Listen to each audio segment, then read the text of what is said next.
Sir sir আপনার সাথে একজন দেখা করতে এসেছে, নিয়ে আসবো? হ্যাঁ, ডাকো ডাকো। আচ্ছা স্যার, আসুন ভাই। আসসালামু আলাইকুম ভাই। ওয়ালাইকুম আসসালাম। কি অবস্থা ইয়ামিন? তুমি হঠাৎ কি মনে করে? জি ভাইয়া ভালো, আসলে আসলাম এমনি। তোর বাবা মা কেমন আছে? হ্যাঁ সবাই ভালো আছে। আঙ্কেল আন্টি ভালো আছে না? আচ্ছা, বাড়িতে যাওয়া হয়? না আসলে যাওয়া হয় না এইভাবে।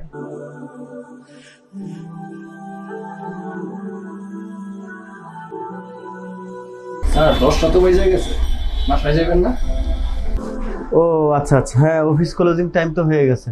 আচ্ছা তাহলে অফিস বন্ধ করে দাও। ভাইয়া একটা কথা বলি, আজকে আমি আপনার অফিসে একটু থাকি। মানে কি? আর এখানে কি কেউ থাকে? আর এটা কি থাকার জায়গা? অফিস থাকার জায়গা না আমি জানি, কিন্তু আজকে রাত্রে এই সোফা একটু থাকি, সকালে হলে আমি চলে যাব। প্লিজ ভাইয়া। আসলে ভাইয়া আমি বাসা থেকে পালাই আসছি, আমি আর বাসায় যাব না।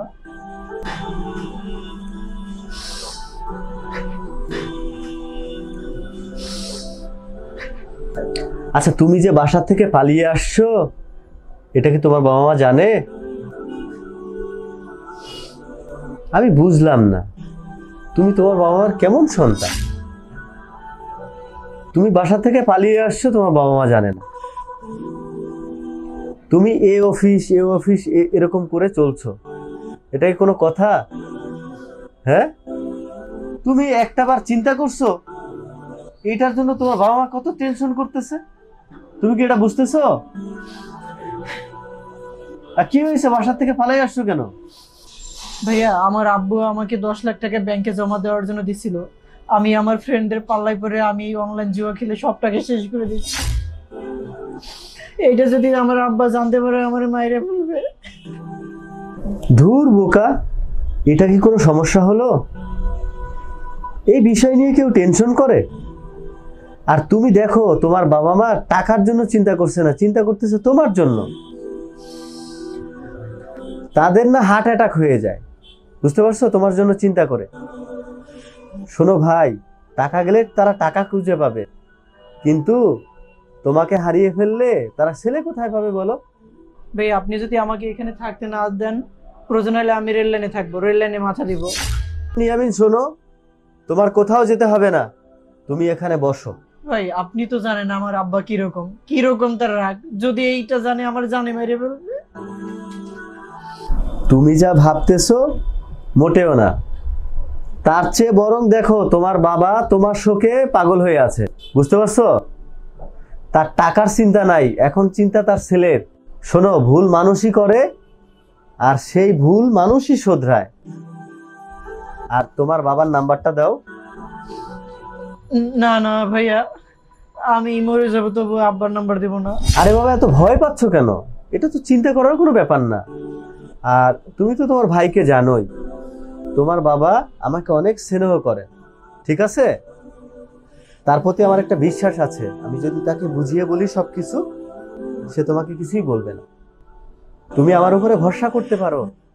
তুমি সারাদিনে কিছু খাওয়া দাওয়া করছো? শিহাব, এর জন্য কিছু খাবার দাবার ব্যবস্থা করো। ঠিক আছে, হাত মুখ মুছে নাও আর এখানে বসো, খাবার আনাচ্ছি।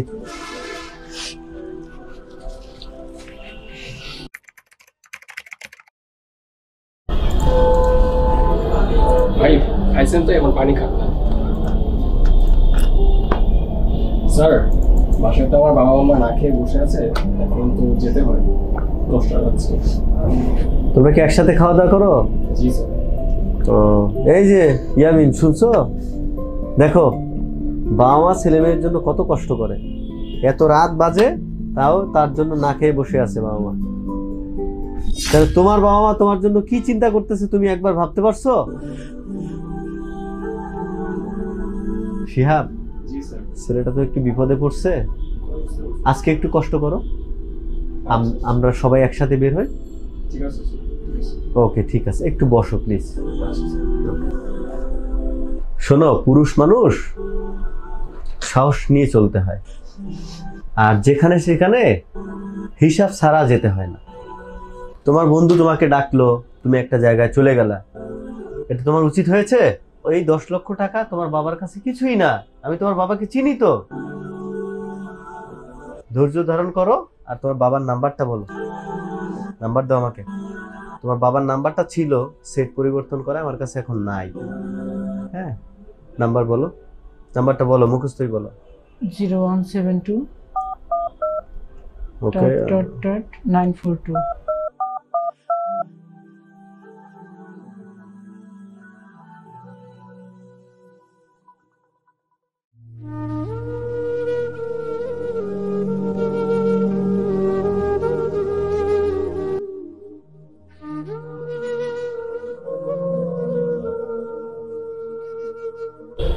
আল্লাহ, অনেক সাধনার পরে তুমি একটা ছেলে সন্তান দিয়েছো আল্লাহ।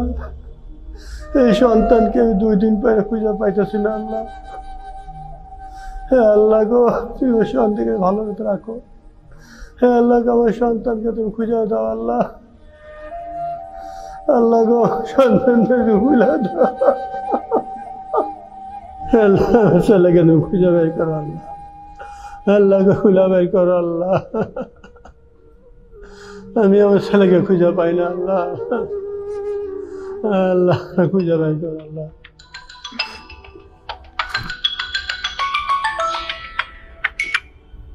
হ্যালো, আসসালামু আলাইকুম। ওয়ালাইকুম আসসালাম। আমি মেহেদি হাসান বলছিলাম। আমার বাবার নাম মহসিন আলী হাওলাদার, আপনার এলাকারই ছেলে। ও চিনছি বাবা, চিনছি, বলো বাবা। আচ্ছা, আপনার ছেলেকে কি খুঁজে পাচ্ছেন না? আমি ওকে পাই না। আপনার ছেলে আমার অফিসে আছে, আমি ওকে বুঝিয়ে শুনিয়ে বাসায় পাঠিয়ে দিচ্ছি। না বাবা, না বাবা, না বাবা, তুমি আমার ছেলেকে তোমার কাছে রাখো। আমি এক্ষুনি আসতেছি বাবা, এক্ষুনি আসতেছি। আচ্ছা আচ্ছা, ঠিক আছে, আপনি আসেন। আচ্ছা বাবা, রাখতে।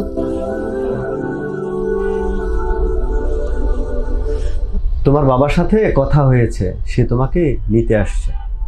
আব্বা কি আমার উপরে রেগে আছে? আরে না বাবা, তোমার বাবা রেগে থাকবে কেন? শোনো, ছেলে মেয়ের কাজই ভুল করা, আর বাবা মার কাজ হচ্ছে ছেলে মেয়েকে ক্ষমা করা। বুঝতে পেরেছো? কোনো টেনশন করতে হবে না, তোমার বাবা আসছে তোমাকে নিতে। ঠিক আছে, একটু বসো।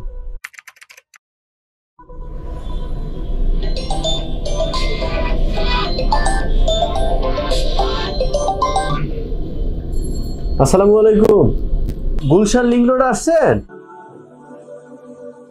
আচ্ছা আচ্ছা, আপনি তাহলে ওখানে একটু দাঁড়ান, আমি শিহাব নামে একটা ছেলেকে পাঠাচ্ছি। হ্যাঁ, ঠিক আছে ঠিক আছে। এই শিহাব।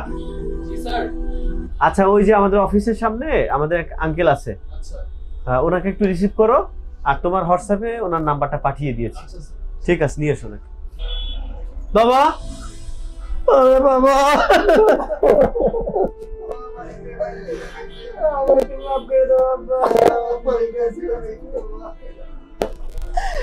আমি আর ভুল কাজ করবো না। বাবা তোমাকে অনেক ধন্যবাদ বাবা। আব্বা, আমি তোমার 10 লক্ষ টাকা অনলাইনে জুয়া কিনে শেষ করে ফেলছি। তুমি আমার ক্ষমা করে দাও আব্বা। আরে বাবা, এই বয়সে মানুষ একটু একটু ভুল করে, এই জন্য কি বাসা ছেড়ে চলে যাবি বাবা? এটা করে তোমার একটু উচিত হয়নি। তুমি জানো তোমার আম্মু তোমার টেনশন অসুস্থ হয়ে গেছে। শোনো, একটু একটু ভুল মানুষই করে, সেই ভুল আবার নিজেকেই সংশোধন করতে হয়। আমাদের প্রিয় নবী হযরত মুহাম্মদ সাল্লাল্লাহু আলাইহি সাল্লাম বলেছেন, জুয়ায় অংশগ্রহণকারী, পিতামাতার অবাধ্য সন্তান, খোটা দাতা এবং মদ্যপায়ী, এই শ্রেণীর লোক কখনো জান্নাতে প্রবেশ করবে না। তাই আমাদের এই পাপ কাজ থেকে সতর্ক থাকতে হবে, আর সাবধানে থেকো। এসব অনলাইন জুয়া এগুলো আর যাবা না। ওকে, ঠিক আছে। জি, তোমার বাবার সাথে আমি একটু ভুল করেছিলাম।